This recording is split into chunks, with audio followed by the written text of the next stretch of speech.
Hello friends, welcome back to ever study classes. I hope आप सबकी preparation and revision बहुत अच्छे से चल रही होगी। As the examination is very near, तो आपके इस रिविजन एंड प्रिपरेशन को और ज्यादा इजी बनाने के लिए आज के इस पर्टिकुलर लेक्चर में हम कुछ एमसीक्यूज को डिस्कस करेंगे which is related to business economics और द मैनेजरियल इकोनॉमिक्स, जो आपके कॉमर्स एंड मैनेजमेंट दोनों ही स्टूडेंट्स के लिए यहाँ पे इंपॉर्टेंट होगी। तो आज के हमारे डिस्कशन का मेन मोटिव यही होगा कि हम आपके कॉन्सेप्ट्स को यहाँ पे क्लियर करें एंड आपकी रिवीजन भी यहाँ पे साथ ही साथ होती जाए। So before starting the lecture, हमारे कुछ कोर्सेज के बारे में आपको यहाँ पे इंट्रोडक्शन दे देती हूँ। सारे ही कोर्सेज कॉमर्स एंड मैनेजमेंट दोनों ही स्टूडेंट्स के लिए अवेलेबल है। The first course that we have got is unit snapshot, जहां पे आप अपनी लास्ट मिनट प्रिपरेशंस में सारे ही टॉपिक्स को यहाँ पे रिवीजन कर पाते हो। इस यूनिट स्नैपशॉट में आपको सारे ही यूनिट्स के यहाँ पे समरी नोट्स प्रोवाइड की गई है जो फ्री ऑफ कॉस्ट है। इसके अलावा हमारे वेबसाइट पे आपको कई सारे पेड कोर्सेज मिलेंगे, जिसमें से पहला है हमारा यूनिट वाइज पेपर्स।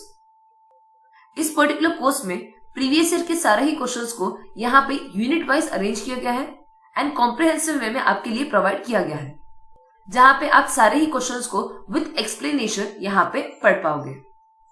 देन आपकी प्रिपरेशन को और ज्यादा यहाँ पे स्ट्रॉन्ग करने के लिए हमारे पास कंप्लीट टेस्ट सीरीज है। जिस तरीके से हमारे एग्जाम कंप्यूटर बेस्ड है, वही सेम फॉर्मेट यहाँ पे फॉलो किया गया है। उसी तरीके से हमने इसलिए डिजाइन किया है ताकि आपको एग्जाम का एक्सपीरियंस यहाँ पे मिले। इस पर्टिकुलर टेस्ट सीरीज में आप ढेर सारे क्वेश्चंस को यहाँ पे प्रैक्टिस कर पाओगे एंड अपने आप को टेस्ट कर पाओगे वेदर आपके टॉपिक्स यहाँ पे क्लियर है या नहीं। Then we have got the video course available for both commerce and management, जहां पे आप सारे यूनिट्स को यहाँ पे डिटेल में अंडरस्टैंड कर पाओगे और यहाँ पे आपको नोट्स के साथ वीडियो एक्सप्लेनेशंस प्रोवाइड की गई है एंड आपको हर एक यूनिट के एमसीक्यूज भी यहाँ पे अवेल किए गए हैं। एंड जो भी स्टूडेंट्स यहाँ पे सारे ही कोर्सेज को अवेल करना चाहते हो, then you can go for the combo pack that is available on a website. अगर आपको किसी भी कोर्स के यहाँ पे डिटेल में इंफॉर्मेशन चाहिए, तो सारी इंफॉर्मेशन आपको यहाँ पे हमारे वेबसाइट www.everstudy.co.in पे मिल जाएगी। तो चलिए friends, without any further due let's start our discussion with the very first question. मेरे सभी फ्रेंड्स के लिए यहाँ पे एक छोटी सी इंस्ट्रक्शन है। जब मैं यहाँ पे क्वेश्चन पढ़ूं, तो आप साथ ही साथ क्वेश्चन को यहाँ पे मेरे साथ रीड आउट करोगे, उसे अंडरस्टैंड करोगे और खुद से पहले यहाँ पे आंसरिंग करोगे। यानी अपने नोटबुक में यहाँ पे 1 to 10 नंबर्स लिख लो और वहां पे आपके जो आंसर्स आपको लगता है उसको वहां पे लिखते जाओ, ताकि at the end of the discussion आप अपने आप को यहाँ पे अच्छे से इवैल्यूएट कर पाओ। So the first question says the firm will realize the highest level of profit if it is able to engage in which of the degree of price discrimination. अब प्राइस डिस्क्रिमिनेशन का topic हम कहां देखते हैं? Market में हमारे पास कई सारे टाइप्स हैं, जैसे मोनोपोली मार्केट हो गया, ओलिगोपोली है, परफेक्ट कंपटीशन है, एक्सेट्रा। तो प्राइस डिस्क्रिमिनेशन यहाँ पे किस मार्केट के अंदर हमें देखने को मिलता है? Yes of course, monopoly market के अंदर। सो हमारा क्वेश्चन क्या पूछ रहा है दैट कोई भी फर्म यहाँ पे किस डिग्री ऑफ प्राइस डिस्क्रिमिनेशन पे यहाँ पे हाईएस्ट लेवल ऑफ प्रॉफिट को यहाँ पे ले सकती है। The options available with us are first degree, second degree, third degree या fourth degree of price discrimination. I hope आपने क्वेश्चन को यहाँ पे मेरे साथ ही साथ पढ़ा है, अपने आंसर्स को भी यहाँ पे नोट डाउन कर लिया है। So before knowing what our answer is, let's see कि प्राइस डिस्क्रिमिनेशन क्या होता है एंड हमारा आंसर क्या है। एसिड प्राइस डिस्क्रिमिनेशन यहाँ पे कहाँ होता है? मोनोपोली मार्केट के अंदर हमें देखने को मिलता है। एंड जो मोनोपोलिस्ट होता है वो बेसिकली क्या करता है? He charges different prices for different customers, as the name itself says discrimination. Monopolist क्योंकि यहाँ पे एक सिंगल सेलर होता है मार्केट के अंदर, तो वो अलग अलग कंज्यूमर्स को यहाँ पे अलग अलग प्राइसेस यहाँ पे चार्ज कर सकता है। सो कौन सा ऐसा डिग्री ऑफ प्राइस डिस्क्रिमिनेशन होता है जहां पे एक particular consumer, so the answer is the first degree of price discrimination, जहां पे जो मोनोपोलिस्ट होता है वो यहाँ पे मैक्सिमम प्राइस चार्ज करेगा जो एक पर्टिकुलर कंज्यूमर यहाँ पे पे कर पाएगा। That is the maximum price which each buyer is willing to pay, उस पर्टिकुलर प्राइस को यहाँ पे चार्ज करेगा और अपने कंज्यूमर्स को यहाँ पे ज्यादा से ज्यादा एक्सप्लॉइट करता है। जैसे अगर मैं बात करूं लॉयर्स या डॉक्टर्स की, वो क्या करेंगे, जो रिच पीपल होते हैं उनसे ज्यादा यहाँ पे क्या करेंगे, प्राइस चार्ज करेंगे। मिडिल क्लास पीपल को जो मैक्सिमम प्राइस एक पर्टिकुलर बायर यहाँ पे कर पाएगा उसको यहाँ पे चार्ज करेगा। तो इससे होता क्या है कि जो हमारा मोनोपोलिस्ट होता है वो यहाँ पे मैक्सिमम प्रॉफिट को यहाँ पे गेन कर पाता है। सो जो हमारा first degree of price discrimination होता है वो परफेक्ट प्राइस डिस्क्रिमिनेशन होता है, जहां पे जो डिमांड कर्व ऑफ बायर होता है वो हमारे marginal revenue curve of seller हो जाता है। So the answer to our first question is first degree of price discrimination. I hope मेरे सारे फ्रेंड्स ने यहाँ पे करेक्टली आंसर किया होगा। Now let's move forward and read on our second question. The question says marginal cost curve intersects the, is it average variable cost, average fixed cost curve at minimum point, average total cost and average variable cost at minimum point, average total cost, average variable cost and average fixed cost at the minimum point, or is it only average cost, average total cost and average fixed cost at the minimum point? अब जो हमारे particular question है वो यहाँ पे cost curve से related है। हमें ये बताना है कि जो हमारा मार्जिनल कॉस्ट कर्व होता है वो यहाँ पे किन दूसरे कर्व्स को मिनिमम पॉइंट पे यहाँ पे कट करता है, दैट इज इंटरसेक्ट करता है। So before knowing the answer let's see कि इसकी एक्सप्लेनेशन क्या होगी। सो हमारा मार्जिनल कॉस्ट क्या होता है? Marginal cost is nothing but the extra cost जो हम इनकर करते हैं एक एक्स्ट्रा यूनिट ऑफ आउटपुट को यहाँ पे प्रोड्यूस करने के लिए। और वही जो एवरेज टोटल कॉस्ट होता है वो क्या होता है? It is nothing but the total cost per unit, यानी जो भी हमारा टोटल कॉस्ट होगा उसको जब आप नंबर ऑफ यूनिट्स के साथ यहाँ पे डिवाइड करते हो तो आपको यहाँ पे एवरेज टोटल कॉस्ट मिल जाता है। अब हमारा क्वेश्चन क्या पूछ रहा है कि हमारा मार्जिनल कॉस्ट यहाँ पे किन कर्व्स को मिनिमम पॉइंट पे यहाँ पे इंटरसेक्ट करेगा। बेसिकली जो हमारा एवरेज कॉस्ट कर्व होता है वो यहाँ पे फॉल करता है with the increase in the output, यानी जिस तरीके से आप अपने आउटपुट को यहाँ पे बढ़ाओगे आपका एवरेज कॉस्ट इनिशियली क्या होता है, यहाँ पे डिक्रीज होता जाता है। एंड वही एवरेज कॉस्ट यहाँ पे इंक्रीज होगा with the increase in the output जब हमारा मार्जिनल कॉस्ट यहाँ पे मोर देन एवरेज कॉस्ट होता है। तो जिस भी पॉइंट पे हमारा marginal cost and average cost यहाँ पे इंटरसेक्ट होता है वो हमारा मिनिमम पॉइंट होता है, यानी जिस भी पॉइंट पे एवरेज टोटल कॉस्ट एंड हमारा एवरेज वेरिएबल कॉस्ट यहाँ पे मिनिमम होता है उन दोनों ही पॉइंट्स पे क्या होता है, मेरा मार्जिनल कॉस्ट कर्व यहाँ पे कट होता है। एंड इस पॉइंट को हम लोग कई बार ऑप्टिमम पॉइंट के नाम से भी जानते हैं। So the answer to a question will be marginal cost curve intersects the average total cost and average variable cost at the minimum. Clear? I hope आपकी कॉन्सेप्ट की क्लैरिटी यहाँ पे साथ ही साथ होती जा रही है एंड आप सब लोग यहाँ पे क्वेश्चन पढ़ते ही आंसर को इजीली प्रोवाइड कर पा रहे हो। So moving on to the third question जो यहाँ पे मैच द फॉलोइंग की फॉर्मेट में दिया गया है। लिस्ट ए में हमारे पास टाइप्स ऑफ इकोनॉमिक गुड्स दिए गए हैं which are normal goods, luxury goods and inferior goods.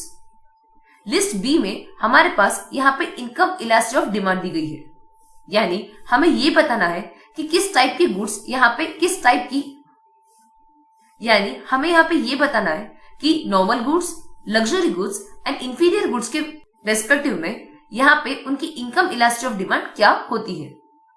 क्या वो यहाँ पे ग्रेटर देन 1 है और इट इज लेस देन 0 और इज इट मोर देन 0। आपके पास यहाँ पे कोड्स अवेलेबल है, try to pause the video and क्या इसका सही आंसर होगा उसे यहाँ पे नोट डाउन कर लीजिए। So let's move forward and understand कि इनकम इलास्टिसिटी ऑफ डिमांड होता क्या है एंड इन सारे गुड्स के रेस्पेक्टिव हमारा इनकम इलास्टिसिटी ऑफ डिमांड किस तरीके से होगा। इनकम इलास्टिसिटी ऑफ डिमांड यहाँ पे मेजर करता है the responsiveness of the demand to the change in income, यानी इनकम के बढ़ने से या घटने से हमारे डिमांड के ऊपर क्या असर होता है वो चीज हम लोग यहाँ पे देखते हैं। तो हमारे नॉर्मल गुड्स के केस में हमारी इलास्टिसिटी ऑफ डिमांड क्या होगी? यूजुअली नॉर्मल गुड्स के केस में हमारी इनकम इलास्टिसिटी ऑफ डिमांड यहाँ पे ग्रेटर देन 0 होती है। इसे क्यों भला? इसका मतलब ये है कि जैसे ही एक पर्टिकुलर इंडिविजुअल की यहाँ पे इनकम इंक्रीज होती है, वो अपनी डिमांड को भी यहाँ पे इंक्रीज करेगा। As the purchasing power of the particular person increases, तो वो क्या करेगा? उस कमोडिटी को यहाँ पे क्या करेगा? ज्यादा खरीदेगा। And therefore we have positive income elasticity of demand. तो नॉर्मल गुड्स के केस में हमारी जो इनकम इलास्टिसिटी होगी वो ग्रेटर देन 0 होगी। तो लग्जरी गुड्स के केस में क्या होता है? बेसिकली यहाँ पे जो इलास्टिसिटी ऑफ डिमांड होती है वो यहाँ पे ग्रेटर देन 1 होती है, जिसका मतलब ये है विद इंक्रीज इनकम लेवल जो एक पर्टिकुलर पर्सन होता है वो यहाँ पे बिगर परसेंटेज ऑफ इंक्रीज करता है अपने डिमांड के अंदर। जैसे अगर मेरी इनकम यहाँ पे 10% से बड़ी है, तो जो मेरी डिमांड होगी वो यहाँ पे 10% से भी ज्यादा के मामले में यहाँ पे हो जाती है। And therefore it is greater than 1। इसे और अच्छे से अंडरस्टैंड करते हैं। Luxury goods means increase in the income causes bigger percentage of increase in the demand. तो जो हमारी इनकम इलास्टिसिटी ऑफ डिमांड होगी वो यहाँ पे ग्रेटर देन 1 होगी। जैसे आपकी लग्जरी गुड्स को ले लो, एचडी टीवी हो गया, स्पोर्ट्स कार वगैरह हो गई। तो इन केसेस में क्या होता है, जैसे हमारी इनकम थोड़ी बढ़ती है, हम क्या करते हैं? उससे ज्यादा क्या करते हैं? यहाँ पे खर्चा करते हैं। Then we have the inferior goods. Inferior goods के मामले में अगर एक पर्टिकुलर इंडिविजुअल की यहाँ पे इनकम इंक्रीज होती है, तो वो गुड्स को यहाँ पे परचेज करने के बजाय यहाँ पे उनको ड्रॉप कर लेता है। दैट इज यहाँ पे इंफीरियर गुड्स की जो डिमांड होती है वो यहाँ पे फॉल आउट हो जाती है। सो यहाँ पे हमें negative income elasticity of demand देखने को मिलती है, which means that it will be less than 0। जैसे अगर मेरी यहाँ पे इनकम बढ़ती है, तो मैं यहाँ पे एक पर्टिकुलर ब्रांड की टी ना खरीद के यहाँ पे अच्छी से अच्छी रिकॉग्नाइज्ड टी ब्रांड को यहाँ पे खरीदूंगी, जिसे टाटा टी हो गया। ये क्यों होता है? क्योंकि यहाँ पे जो हमारा बायर होता है वो रैशनल है। वो क्या सोचता है कि अगर मेरी इनकम बढ़ रही है तो मैं इस इंफीरियर गुड को ना खरीद के यहाँ पे ब्रांडेड प्रोडक्ट को यहाँ पे खरीदूं, या उस प्रोडक्ट को खरीदूं जो इससे ज्यादा अच्छा हो। सो देयरफॉर इंफीरियर गुड्स के मामले में इनकम इलास्टिसिटी ऑफ डिमांड यहाँ पे लेस देन 0 होती है। So what will be the correct answer? It will be option number 4, which means normal goods is greater than 0, luxury goods is greater than 1, and whereas inferior goods के case में ये negative होता है, which means it is less than 0. Clear friends? So moving on to our fourth question, which is related to Lerner's index. Question क्या कह रहा है? Professor A.P. Lerner has put forward a measure of monopoly power called as Lerner's index. Professor AP learner ने यहाँ पे monopoly power को explain किया है एंड उनको टर्म दिया है लर्नर्स इंडेक्स के नाम से। आपके पास यहाँ पे कुछ स्टेटमेंट्स प्रोवाइड की गई है और इससे रिलेटेड आपको हमें ये बताना है कि कौन सी स्टेटमेंट यहाँ पे करेक्टली दी गई है। सो स्टेटमेंट्स क्या है? पहली स्टेटमेंट ये कहती है that the monopoly power refers to the firm's ability to charge the price higher than its marginal cost. क्या यहाँ पे मोनोपोली पावर का मतलब ये है कि एक पर्टिकुलर फर्म के पास यहाँ पे अथॉरिटी एबिलिटी होती है कि वो यहाँ पे अपने मार्जिनल कॉस्ट से ज्यादा चार्ज कर पाए? Then the second statement says that Lerner's index is equivalent to negative inverse of the formula for price elasticity of demand. यानी जो लर्नर्स इंडेक्स होता है वो हमारे इनकम इलास्टिसिटी ऑफ डिमांड का इनवर्स तो है, प्लस उसके साथ ही साथ क्या वो यहाँ पे नेगेटिव इनवर्स है। Then the third statement says the Lerner's index of monopoly power is equals to marginal cost minus the price divided by price. So यहाँ पे सारे स्टेटमेंट्स को अच्छे से पढ़िए और हमें ये बताइए कि इनमें से कौन सी स्टेटमेंट यहाँ पे सही है और करेक्ट कोड को आपको यहाँ पे मार्क ऑन करना है। करेक्ट ऑप्शन को जानने से पहले लर्नर्स इंडेक्स क्या होता है इसकी एक्सप्लेनेशन एंड इसके कॉन्सेप्ट को यहाँ पे अंडरस्टैंड करते हैं। पहली बात जो हमने यहाँ पे पढ़ा कि इसे दिया किसने है? एपी लर्नर ने दिया हुआ है। किससे रिलेटेड? मोनोपोली पावर को यहाँ पे मेजर करने के लिए उन्होंने इस कॉन्सेप्ट को यहाँ पे प्रोवाइड किया है। तो जो हमारा फर्स्ट वाली स्टेटमेंट थी वो यहाँ पे बिल्कुल सही थी, जहां पे मोनोपोली पावर का मतलब ये होता है कि जो एक फर्म होती है उसके पास यहाँ पे पावर होती है कि वो अपने मार्जिनल कॉस्ट से ज्यादा यहाँ पे प्राइस को फिक्स कर पाए।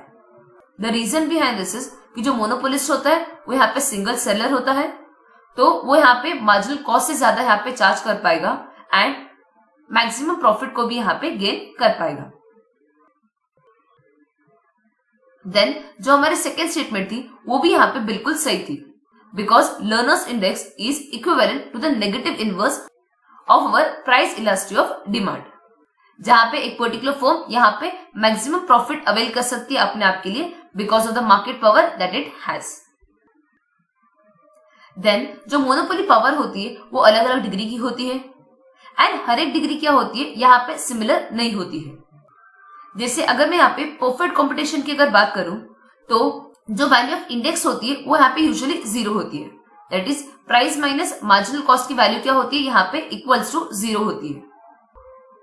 बट जो हमारी मोनोपोली की केस होती है यहाँ पे जो इंडेक्स होती है वो यूजुअली पॉजिटिव होती है, दैट इज जो यहाँ पे मोनोपोलिस्ट प्राइस चार्ज करता है वो बेसिकली क्या होता है, greater than the marginal cost होता है, जो हमने हमारे फर्स्ट स्टेटमेंट में अंडरस्टैंड किया था। तो अगर हमें यहाँ पे learners index of monopoly power की अगर फॉर्मूला हमें यहाँ पे देखनी है, that is degree of monopoly power को यहाँ पे अंडरस्टैंड करना है, तो हमारा फॉर्मूला क्या बनता है, it is price minus marginal cost divided by price. Clear? I hope आपको यहाँ पे लर्नर्स इंडेक्स का जो बेसिक कॉन्सेप्ट है वो यहाँ पे क्लियर हो चुका है। So after understanding and knowing what learners index is, let's see कि हमारे कौन सी स्टेटमेंट्स यहाँ पे सही है और कौन सी स्टेटमेंट यहाँ पे गलत है। एज सेड हमारी फर्स्ट स्टेटमेंट तो बिल्कुल ही सही थी, क्योंकि monopoly power refers to the firm's ability to charge higher than the marginal cost. Then हमारी सेकेंड स्टेटमेंट भी बिल्कुल सही थी, as it is a negative inverse of the price elasticity of demand। पर जो हमारे पास ये फॉर्मूला दी गई थी, that is degree of monopoly power को यहाँ पे जो दिया गया था वो यहाँ पे थोड़ी सी गड़बड़ है।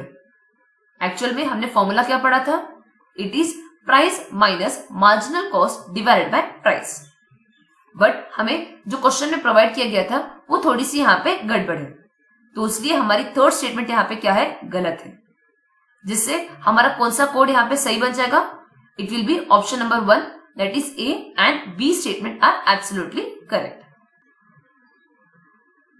Clear? So moving forward to our fifth question which is related to price leadership. अब प्राइस लीडरशिप हम लोग किस मार्केट के अंदर देखते हैं, ये हमारे ओलिगोपोलिस्टिक मार्केट स्ट्रक्चर के अंदर आता है। तो इस पर्टिकुलर क्वेश्चन में हमें करना क्या है, यहाँ पे हमें ओलिगोपोलिस्टिक मार्केट स्ट्रक्चर से रिलेटेड 3 स्टेटमेंट्स प्रोवाइड की गई है और आपको इनमें से कौन सी स्टेटमेंट ट्रू है हमें वो बताना है। As said in the beginning of the lecture, question को साथ ही साथ पढ़ते जाओ ताकि आप अपने आप को यहाँ पे अच्छे से इवैल्यूएट कर पाओ। पहली स्टेटमेंट क्या है, price leadership is example of informal और tactic collusion, but whereas cartel is an example of formal collusion. Second statement says, in King demand curve theory, it is assumed that the increase in the price by the firm is not followed by others. Third statement says, in case of monopoly market structure, each of the firm is facing the horizontal demand curve. आपके पास यहाँ पे codes available है, तो इनमें से कौन से स्टेटमेंट्स यहाँ पे सही है उस हिसाब से आपको यहाँ पे कोड मार्क करना है। सो लेट्स अंडरस्टैंड कि प्राइस लीडरशिप क्या होता है एंड जो सेकेंड स्टेटमेंट हमारे किंग डिमांड कर्व के बारे में थी उसके जो अजम्पशंस है उसको भी यहाँ पे अंडरस्टैंड करते हैं। पहली बार जो हमारा प्राइस लीडरशिप होता है वो क्या होता है, ये एक इन्फॉर्म्ड कोल्यूशन होता है, दैट इज ओलिगोपोलिस्टिक मार्केट के अंदर हमारे पास जो फ्यू सेलर्स अवेलेबल होते हैं वो सब क्या करते हैं, यहाँ पे एक साथ मिलते हैं एंड प्राइस लीडरशिप की फॉर्म में क्या करते हैं, कोल्यूशन करते हैं। जिस भी फर्म के पास यहाँ पे मैक्सिमम एडवांटेज होता है या फिर जो हमारी डोमिनेटिंग फर्म होती है वो यहाँ पे प्राइस लीडर बन जाती है एंड वो क्या करेगी, यहाँ पे प्राइस को फिक्स करती है। सो जो हमारा प्राइस लीडरशिप होता है वो क्या है, एक इन्फॉर्म या फिर इनफॉर्मल या टैक्टिक कोल्यूशन होता है, जो हमारे फर्स्ट स्टेटमेंट में यहाँ पे बिल्कुल सही दी गई है। तो क्या कार्टेल यहाँ पे फॉर्मल कोल्यूशन हुआ? Yes of course.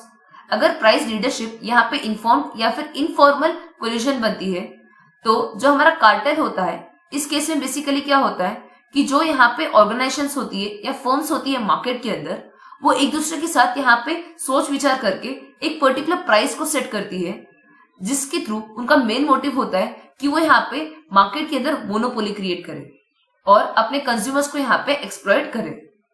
तो cartel becomes or formal collusion, whereas price leadership is an informal or informed collusion. Then we know कि ओलिगोपोलिस्टिक मार्केट में जो डिमांड कर्व होता है वो स्लाइटली यहाँ पे किंग्ड होता है। तो ये किंग डिमांड कर्व यहाँ पे दो अजम्पशंस के ऊपर बेस्ड होता है। वो ये कहता है कि एक पर्टिकुलर फर्म अगर यहाँ पे प्राइस को रेस करती है तो जो बची हुई जितनी भी फर्म्स होती है वो यहाँ पे उसको फॉलो नहीं करेगी। The reason behind this is कि सपोज यहाँ पे मेरे पास ये 3 फर्म्स है।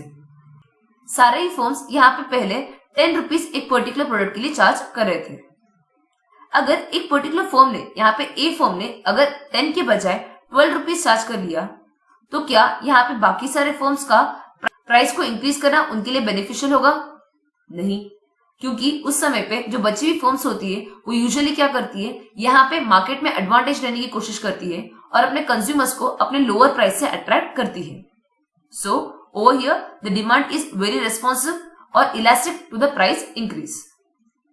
But on the other hand, अगर ये पर्टिकुलर फर्म यहाँ पे 10 रुपीज के बजाय 8 रुपीज यहाँ पे चार्ज करेगी, तो बची हुई जितनी भी फर्म्स मार्केट के अंदर हमारे पास होती है वो क्या करेगी, यहाँ पे उसे फॉलो करेगी एंड जो ये पर्टिकुलर फर्म होती है उससे यहाँ पे ज्यादा फायदा नहीं होगा।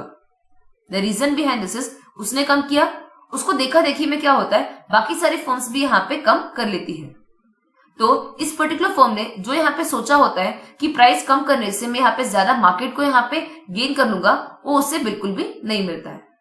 So the demand is fairly unresponsive और inelastic to the price decrease. एक क्विक रिकैप, अगर एक पर्टिकुलर फर्म प्राइस इंक्रीज करेगी तो बाकी सारी फर्म्स भी उसे फॉलो कर लेती है। फर्म इस केस में क्या होगा, यहाँ पे लूज करेगा, बिकॉज जो बची हुई फर्म्स होती है उसको फॉलो ना करके उसके मार्केट शेयर को यहाँ पे गेन कर लेती है, जिसके कारण वो यहाँ पे अपने बिजनेस में लॉसेस कर सकता है। ऑन द अदर हैंड, अगर मैं यहाँ पे प्राइस को कम करती हूँ इस मोटिव से ज्यादा मार्केट को यहाँ पे कैप्चर करूं, वो चीज भी यहाँ पे नहीं होती है, क्योंकि इस पर्टिकुलर केस में मेरी बची हुई जितनी मेरी राइवल फर्म्स होती है वो भी अपने प्राइस को रिड्यूस कर लेती है और मैं यहाँ पे ज्यादा प्रॉफिट कमा नहीं पाता हूँ। क्लियर? देन जितनी भी फर्म्स हमारे ओलिगोपोली मार्केट के अंदर होती है वो किस तरीके के प्रोडक्ट्स को यहाँ पे सेल करती है, वो यहाँ पे अनडिफरेंशिएटेड प्रोडक्ट्स को सेल करती है, जिससे जो हमारी डिमांड कर्व होती है वो यहाँ पे क्या होती है, हर एक फर्म के लिए यहाँ पे हॉरिजॉन्टल होती है। सो आई होप आपको यहाँ पे प्राइस लीडरशिप के बारे में अच्छे से अंडरस्टैंड हो चुका है। सो अपने एक्सप्लेनेशन के बेसिस पे यहाँ पे देखते हैं कि कौन सा ऑप्शन हमारा यहाँ पे सही है। हमें जितने भी 3 स्टेटमेंट्स ओलिगोपोली मार्केट के बारे में प्रोवाइड की गई है, सारी की सारी स्टेटमेंट्स यहाँ पे सही दी गई है। जैसे फर्स्ट स्टेटमेंट हमने कहा प्राइस लीडरशिप ऑफ कोर्स क्या है, यहाँ पे इनफॉर्मल कोल्यूशन है, और कार्टेल क्या है, यहाँ पे फॉर्मल कोल्यूशन है। तो ऑफ कोर्स हमारी पहली स्टेटमेंट सही हो गई। किंग डिमांड थ्योरी के अंदर हम ये अज्यूम करते हैं कि अगर एक पर्टिकुलर फर्म प्राइस को इंक्रीज करेगी तो बची हुई जितनी भी फर्म्स होती है वो उसे फॉलो नहीं करेगी, तो ये वाली स्टेटमेंट भी हमारी सही है। एंड ओलिगोपोलिस्टिक मार्केट स्ट्रक्चर एक ऐसा स्ट्रक्चर है जहां पे हर एक फर्म यहाँ पे हॉरिजॉन्टल डिमांड कर्व को यहाँ पे फेस करती है, तो हमारी सारी ही स्टेटमेंट्स यहाँ पे क्या है, बिल्कुल सही है। So the correct code to our fifth question is all of the above. So मैं यहाँ पे ये एक्सपेक्ट कर रही हूँ कि आप साथ ही साथ मेरे साथ क्वेश्चंस को पढ़ रहे हो और आपकी कॉन्सेप्ट की क्लैरिटी और रिविजन अच्छे से हो रहा है। Moving on to our sixth question which says consider the following statements about the consumer surplus and identify the correct word। यहाँ पे कंज्यूमर सरप्लस से रिलेटेड हमारे पास 4 स्टेटमेंट्स अवेलेबल है। सो चारों ही स्टेटमेंट्स क्या क्या कह रही है। First statement says the concept of consumer surplus is proposed by Alfred Marshall. Then we have the statement as the concept of consumer surplus is derived from law of diminishing marginal utility. Consumer surplus can easily be measured in terms of money. In case of necessities जो हमारा consumer surplus होता है, क्या वो यहाँ पे always finite होता है? You have got the codes over here. Pause the video, चारों स्टेटमेंट्स को एक और बार अच्छे से रीड करो, अंडरस्टैंड करो और कौन सा ऑप्शन यहाँ पे सही होगा वो अपने बुक में नोट ऑन कर लीजिए. सो बिफोर नोइंग द आंसर, देख लेते हैं हमारे कंज्यूमर सरप्लस क्या होता है और इसकी एक्सप्लेनेशन को अंडरस्टैंड करते हैं. So, the concept of consumer surplus was propounded by Alfred Marshall. So, इसे आपको अच्छे से याद रखना होता है. एंड इकोनॉमिक्स में ट्राई करो कि जितने भी ऑथर्स के नाम है, जितने भी इंपॉर्टेंट थ्योरीज वगैरह है, उनके ऑथर्स को आप अच्छे से यहाँ पे रीड आउट कर लो. देन कंज्यूमर सरप्लस का मतलब क्या होता है? Basically consumer surplus is nothing but the extra satisfaction that a particular consumer gets from the purchase of a particular commodity. जैसे अगर मैं बात करूं, एक पर्टिकुलर कंज्यूमर यहाँ पे एक पर्टिकुलर प्रोडक्ट के लिए 30 रुपीज पे करने के लिए रेडी था, बट जब वो मार्केट में गया तो उसको पर्टिकुलर प्रोडक्ट यहाँ पे सिर्फ और सिर्फ 20 रुपए में मिल गया. यानी वो यहाँ पे 30 यूनिट्स इतनी यूटिलिटी को एक्सपेक्ट करा था, पर उसके लिए उसने पे कितना किया? यहाँ पे सिर्फ और सिर्फ 20 रुपीज पे किए. तो जो ये एक्स्ट्रा यूनिट्स है, ये क्या हो गए? हमारा कंज्यूमर सरप्लस बन गया. सो एक पर्टिकुलर कमोडिटी की जो डिमांड होती है वो डिपेंड करती है उसके यूटिलिटी के ऊपर. एंड अगर एक पर्टिकुलर कंज्यूमर को यहाँ पे एक प्रोडक्ट से ज्यादा यूटिलिटी मिलती है तो उस एक्स्ट्रा सेटिस्फैक्शन को हम लोग क्या कहते हैं? कंज्यूमर सरप्लस के नाम से हम जानते हैं. और जो ये कंज्यूमर सरप्लस होता है, ये डिराइव होता है हमारे law of diminishing marginal utility से. दैट इज, जैसे जैसे आप ज्यादा यूनिट्स को यहाँ पे कंज्यूम करते जाओगे, वैसे ही आपकी यूटिलिटी यहाँ पे कम होगी एंड आपका कंज्यूमर सरप्लस भी यहाँ पे क्या होगा? यहाँ पे डिमिनिश होता जाएगा. अगर आप इस शेड्यूल को यहाँ पे देखो तो क्या है? पहले मैं 30 रुपीज पे करने के लिए रेडी था, पर मैं पे कितना कर रहा हूँ? 20 रुपीज पे कर रहा हूँ. तो मेरी सरप्लस कितनी हो जाएगी? 10 हो जाएगी. When we consume an extra unit तो हमारी मार्जिनल यूटिलिटी क्या होती है? रिड्यूस होती है. Yes of course. तो यहाँ पे कंज्यूमर अभी कितना पे करने के लिए रेडी है? 20 रुपीज के आर्टिकल के लिए वो 28 पे करने के लिए रेडी था, तो उसका सरप्लस कितना हो गया? 8 रुपए हो गया. उसी तरीके से जैसे कंज्यूमर यहाँ पे ज्यादा से ज्यादा यूनिट्स को कंज्यूम करते जा रहा है, उसकी marginal utility that is willing to pay क्या हो रहा है? कम होता जा रहा है फॉर द सेम प्राइस. तो जो हमारा कंज्यूमर सरप्लस है वो यहाँ पे क्या हो रहा है? धीरे धीरे यहाँ पे घटता जा रहा है एंड एक पर्टिकुलर पॉइंट आने के बाद वो यहाँ पे 0 हो जा रहा है. दैट इज, यानी जितना प्राइस फर्म यहाँ पे चार्ज कर रही थी उतनी ही क्या हो जा रही है? उसकी यूटिलिटी हो जा रही है. दैट इज विलिंगनेस टू पे, वो इतना ही हो जा रहा है. तो जो हमारा कंज्यूमर सरप्लस होता है, अगर उसकी कर्व की हम बात करें तो वो क्या होगा? यहाँ पे डाउनफॉल में आता जाएगा. And so this particular concept is based on law of diminishing marginal utility, which says more the things we have, less the marginal utility it will provide to us. Clear? अब इस particular consumer surplus के कई सारे limitations होते हैं. क्या सारे limitations होते हैं? पहली बात तो ये कि जो कंज्यूमर सरप्लस होता है उसे हम कभी भी प्रिसाइजली मेजर नहीं कर पाते, यानी इसको क्वांटिफाई करना आसान नहीं होता है. The reason behind this is, जो मार्जिनल यूटिलिटी होता है it is difficult to measure. Then अगर हम यहाँ पे नेसेसरी कमोडिटीज की बात करें तो जो हमारी मार्जिनल यूटिलिटी होती है वो हमेशा क्या होगी? इनफाइनाइटली लार्ज ही होगी. दैट इज, जितने भी यूनिट्स में यहाँ पे कंज्यूम करूं उसके लिए मार्जिनल यूटिलिटी हमेशा क्या होती है? ज्यादा ही होती है. तो इस केस में क्या होगा? जो हमारा कंज्यूमर सरप्लस होगा वो यहाँ पे इनफाइनाइट हो जाएगा. उसी तरीके से कई सारे और लिमिटेशंस हमारे पास है. जैसे जो कंज्यूमर सरप्लस है it is derived from the commodity and is affected by the availability of the substitutes. अब कई बार क्या होता है कि जो सब्स्टिट्यूट्स हमारे पास अवेलेबल होते हैं उससे हमारा कंज्यूमर सरप्लस बहुत ही ज्यादा इफेक्ट होता है. एंड जो हमारे प्रेस्टीज गुड्स होते हैं, यानी जैसे डायमंड्स हो गए या फिर वैल्यूएबल गुड्स हो गए, उन केसेस में क्या होता है? ये सिंपल सा रूल यहाँ पे नहीं चलता है, बिकॉज उस केस में यूटिलिटी स्केल जो होती है वो बहुत ही ज्यादा अलग होती है. देन एज सेड, जो कंज्यूमर सरप्लस होता है वो यहाँ पे डिफिकल्ट टू मेजर होता है. अल्फ्रेड मार्शल ने यहाँ पे मार्जिनल यूटिलिटी ऑफ मनी को यहाँ पे कांस्टेंट रखा है, बट ये पर्टिकुलर अजम्पशन क्या है? यहाँ पे कंप्लीटली अनरियलिस्टिक है. एंड जो कंज्यूमर सरप्लस होता है उसे हम in terms of money measure नहीं कर पाते, एंड उसी रीजन से क्या होता है, ये पर्टिकुलर कॉन्सेप्ट यहाँ पे एक्सेप्टेबल नहीं होता है, एंड कई सारे मॉडर्न इकोनॉमिक्स इसे बहुत ही ज्यादा क्रिटिसाइज भी करते हैं। सो कंज्यूमर सरप्लस के कॉन्सेप्ट एंड उसके लिमिटेशंस को समझने के बाद लेट्स सी कि हमारे कौन से स्टेटमेंट्स सही है। पहला स्टेटमेंट सही है क्योंकि कंज्यूमर सरप्लस को यहाँ पे अल्फ्रेड मार्शल ने प्रपोज किया हुआ है। देन सेकेंड स्टेटमेंट भी हमारी सही है because this concept is derived from law of diminishing marginal utility. The third statement says the consumer surplus can easily B measured in terms of money. क्या ये सही है? बिल्कुल भी नहीं। हमने लिमिटेशन से पढ़ा था कि हम कंज्यूमर सरप्लस को बिल्कुल भी यहाँ पे मेजर नहीं कर पाते इन terms of money, and Alfred Marshall की ये पर्टिकुलर अजम्पशन काफी सारे मॉडर्न इकोनॉमिस्ट यहाँ पे क्रिटिसाइज भी करते हैं, तो ये वाली स्टेटमेंट भी गलत हो गई। इन case of necessities consumer surplus will always be finite. क्या ये सही है? बिल्कुल नहीं। हमने हमारे सेकेंड अजम्पशन में ये पढ़ा था कि हमारे नेसेसिटी गुड्स के लिए जो मार्जिनल यूटिलिटी होती है वो क्या होती है, इनफाइनाइटली लार्ज होती है, एंड उसीलिए जो कंज्यूमर सरप्लस होगा वो भी क्या होगा, यहाँ पे इनफाइनाइट होगा। So the correct code to our sixth question will be option number 1, that is statement A and statement B are absolutely correct.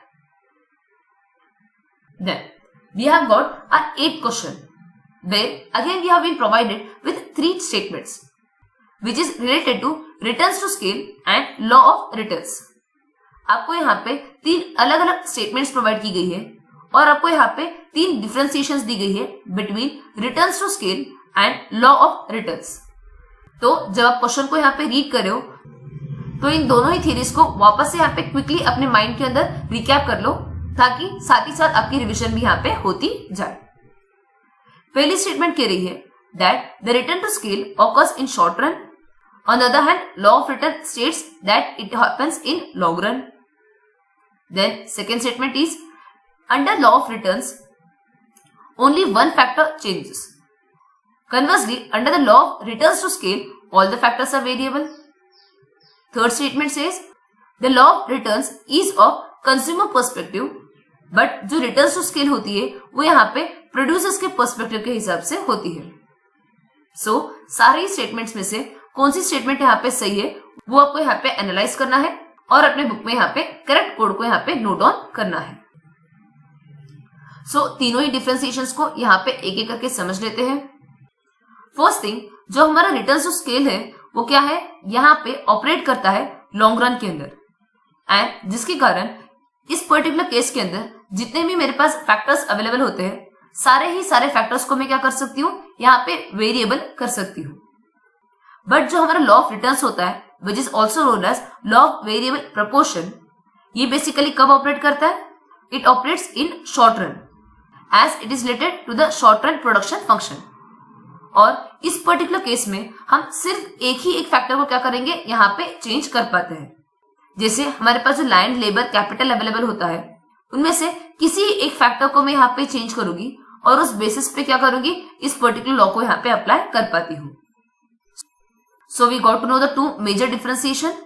पहली बात कि जो लॉ ऑफ वेरिएबल प्रोपोर्शन होता है वो यहाँ पे क्या होता है, शॉर्ट रन होता है, that is law of returns operates in short run, whereas returns to scale क्या होता है, यहाँ पे long run होता है। शॉर्ट रन होने के कारण हम सारे ही फैक्टर्स को यहाँ पे चेंज नहीं कर सकते, तो हम सिर्फ और सिर्फ एक ही फैक्टर को यहाँ पे वेरिएट करेंगे। बट रिटर्न्स टू स्केल के अंदर बट हमारे law of returns to scale के अंदर हम सारे ही फैक्टर्स को क्या करेंगे, यहाँ पे इजीली चेंज कर पाते हैं। क्लियर? एंड हमारा थर्ड डिफरेंशिएशन हमें ये कहता है कि जो हमारा वेरिएबल प्रोपोर्शन है जहां पे हम सिर्फ एक ही फैक्टर को यहाँ पे चेंज करते हैं वो हमारे कंज्यूमर्स के पर्सपेक्टिव से बनाया गया है। बट जो law of returns to scale है ये यहाँ पे प्रोड्यूसर्स के लिए ज्यादा हेल्पफुल है as it is based on their perspectives.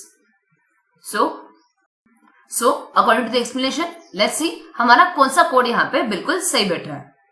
Here the option number 3 that is 2 and 3rd statement are absolutely correct. क्यों? क्योंकि यहाँ पे जो हमारी फर्स्ट स्टेटमेंट हमें प्रोवाइड की गई है वो यहाँ पे गलत दी गई है।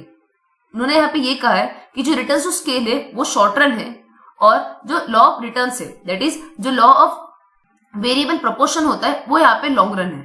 तो हमारी पहली स्टेटमेंट गलत है और बाकी की दोनों स्टेटमेंट्स यहाँ पे बिल्कुल सही दी गई है। Clear? Moving on to our 9th question where we have been asked about the assumptions that are not underlying to the indifference curve approach। यानी यहाँ पे आपको इंडिफरेंस कर्व अप्रोच को यहाँ पे रिवाइज करना है और हमें ये बताना है कि इन नीचे दिए गए सारे अजम्पशंस में से कौन सा अजम्पशन यहाँ पे गलत है। सो एक बार ऑप्शंस को फटाफट पढ़ लेते हैं और इंडिफरेंस कर्व को समझने के बाद क्या हमारा सही आंसर होगा उसे हम यहाँ पे वेरीफाई कर लेंगे। If the combination of X has more commodities than that of the combination of Y, then X is preferred over Y. Consumers can quantitatively express how much he prefers a certain good over the other. If the consumer prefers A over B and B over C, then he prefers A over C. The consumer is rational and possesses full information about all the relevant aspects of the economic environment in which he lives. So अपने indifference scope को यहाँ पे याद कीजिए और उसके assumptions में आपने क्या सारी चीजें यहाँ पे पढ़ी हुई थी उसे रिकैप करके कौन सी अजम्पशन यहाँ पे गलत दी गई है वो अपने बुक में नोट डाउन कर लीजिए। सो लेट्स अंडरस्टैंड कि इंडिफरेंस कर्व अप्रोच यहाँ पे कहता क्या है। Indifference curve is nothing but the locus of all the points which shows the different combination of two commodities which yield equal satisfaction। यानी अगर मैं यहाँ पे दो कमोडिटीज को लूं जैसे एप्पल एंड मैंगो हो गया, जैसे एप्पल एंड बनाना हो गया, तो मेरे पास क्या है, अगर मैं यहाँ पे एप्पल को खरीदूं या फिर बनाना को खरीदूं, 5 यूनिट्स ऑफ एप्पल को खरीदा, 2 यूनिट्स ऑफ बनाना को खरीदा, तो मुझे कुछ सेटिस्फेक्शन मिली। बट वही अगर मैं 4 एप्पल्स को खरीद रही हूं और 3 बनानास को यहाँ पे परचेज कर रही हूं तो भी मुझे सेम सेटिस्फेक्शन मिल रही है। The same satisfaction is received by me if I purchase 3 apples and 4 bananas. So इसी तरीके से क्या होता है, इंडिफरेंस कर्व हमें वो सारे पॉइंट्स के बारे में बताता है, वो सारे डिफरेंट कॉम्बिनेशन ऑफ 2 कमोडिटीज के बारे में मुझे बताएगा जहां पे एक पर्टिकुलर कंज्यूमर को सेम सेटिस्फेक्शन यहाँ पे ऑब्टेन होती है। That is, he is indifferent to a particular combination that he consumes. So इसी रीजन से हम लोग इंडिफरेंस कर्व को 2 अलग नाम से भी जानते हैं, that is equal satisfaction curve and iso utility curve. So जब आप यहाँ पे एक्सप्लेनेशन को पढ़ रहे हो तो जो एक्स्ट्रा इन्फॉर्मेशन आपको यहाँ पे प्रोवाइड की गई है उसे आप यहाँ पे अंडरस्टैंड भी करते जाइए। अब जो हमारा इंडिफरेंस कर्व है ये काफी सारे असम्पशंस के ऊपर बेस्ड है। पहली बात तो ये है कि हमने यहाँ पे कितने कमोडिटीज को लिया हुआ है, सिर्फ और सिर्फ 2 कमोडिटीज को लिया हुआ है। हम यहाँ पे 2 कमोडिटीज के बेसिस पे क्या करेंगे, पूरे अप्रोच को यहाँ पे स्टडी करेंगे।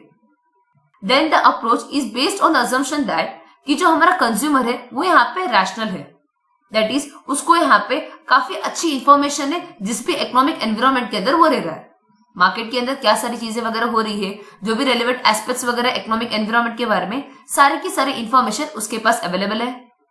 कंज्यूमर की जो भी टेस्ट है, हैबिट्स है, इनकम है, वो सारी की सारी क्या होंगी, पूरे के पूरे एनालिसिस के समय बिल्कुल भी क्या रहेगी, सेम रहेगी।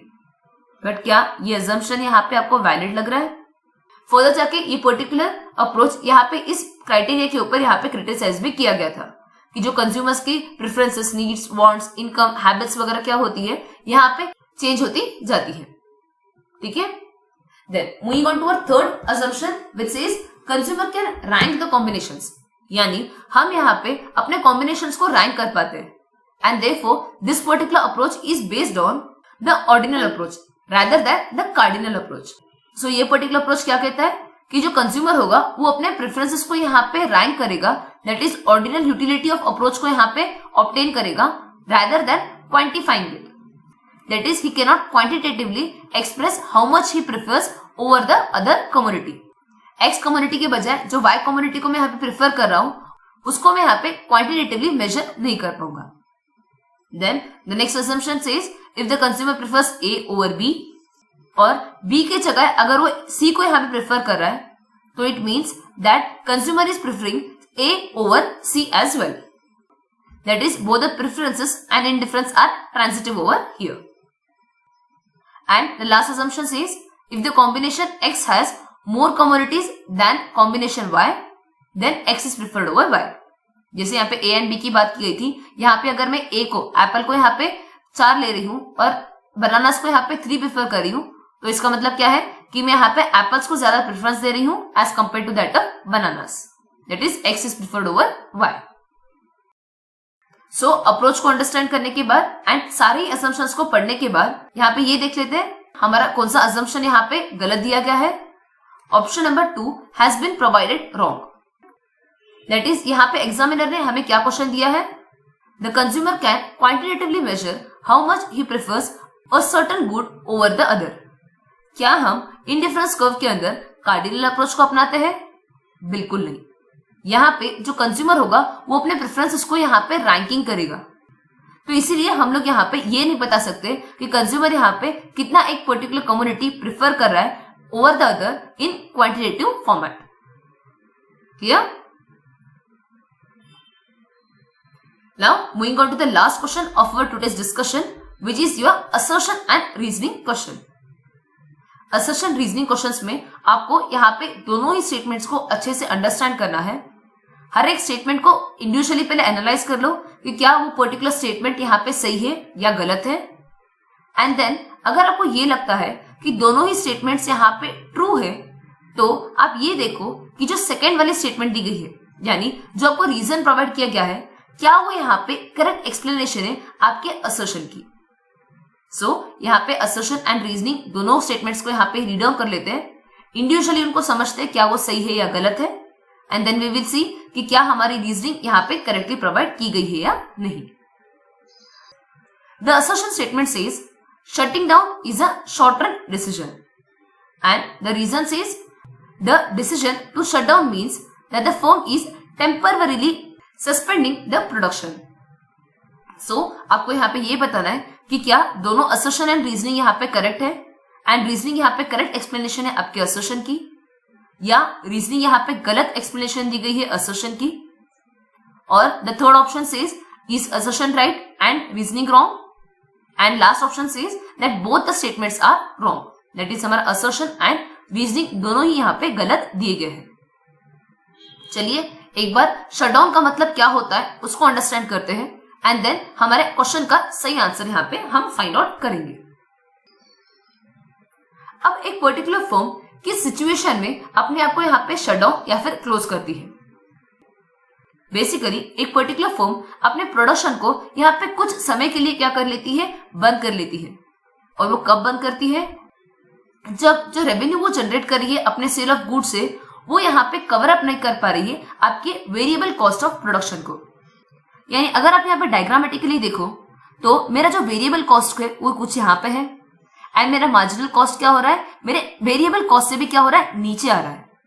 तो ये जो मेरी पूरी एरिया हो जाती है, यहाँ पे जो मेरी प्राइस है वो यहाँ पे कम है as compare to that of average variable cost.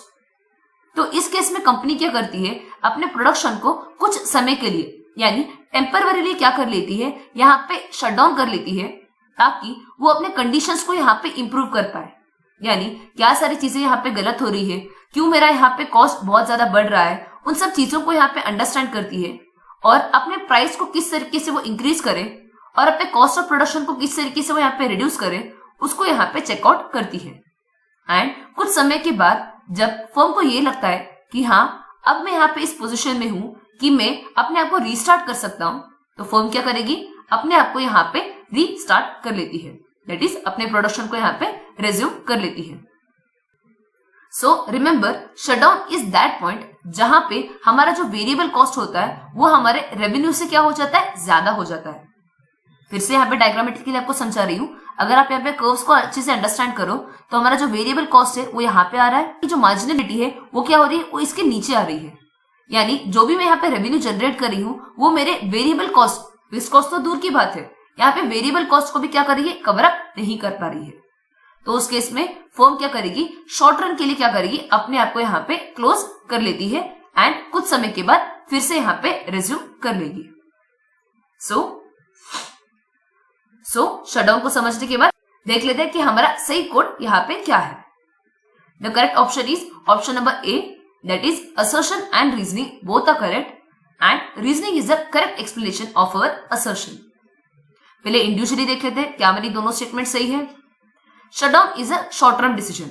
Of course ये पर्टिकुलर स्टेटमेंट सही है. Then the decision of shutdown means that the firm is temporarily suspending its production. जैसे हमने कहा कि जो शटडाउन होता है वो एक पर्टिकुलर फर्म यहाँ पे कुछ समय के लिए करती है, यानी टेम्परवरली करती है. और जब उसको ये लगता है कि हाँ मैं अपने प्राइस को अभी बढ़ा सकता हूँ या फिर अपने कॉस्ट ऑफ प्रोडक्शन को यहाँ पे घटा रहा हूँ और मेरी वेरिएबल कॉस्ट यहाँ पे मैं इजीली कवर अप कर पाऊंगा, तो फर्म क्या करेगी, अपने आप को यहाँ पे रीस्टार्ट कर लेती है. तो एक तो दोनों स्टेटमेंट्स यहाँ पे सही है. अब हमें ये चेकआउट कर रहा है कि हमारा रीजनिंग यहाँ पे असर्शन का सही एक्सप्लेनेशन है या नहीं है. हमारे रीजनिंग में हमने ये पढ़ा कि जो शटडाउन है वो यहाँ पे टेम्परवरली, कि जो शटडाउन होता है वो एक पर्टिकुलर फर्म टेम्परवरली करती है. अब अगर मैं यहाँ पे टेम्परवरली कुछ क्लोज कर रही हूँ तो क्या मैं यहाँ पे काफी बड़े समय के लिए या फिर लॉन्ग रन के लिए करूंगी? बिल्कुल नहीं. ऑफकोर्स ये क्या होगा, शॉर्ट रन के लिए होगा. तो इसीलिए हमारी जो रीजनिंग है वो हमारे असर्शन की यहाँ पे करेक्ट एक्सप्लेनेशन बन जा रही है. So the correct option will be option number A, where both the statements are correct and the reasoning is correct explanation to our assertion. So इसी के साथ आज के हमारे इस डिस्कशन को हम लोग यहाँ पे वाइंड अप करते हैं. थैंक यू कि आप हमारे साथ लास्ट तक बने रहे.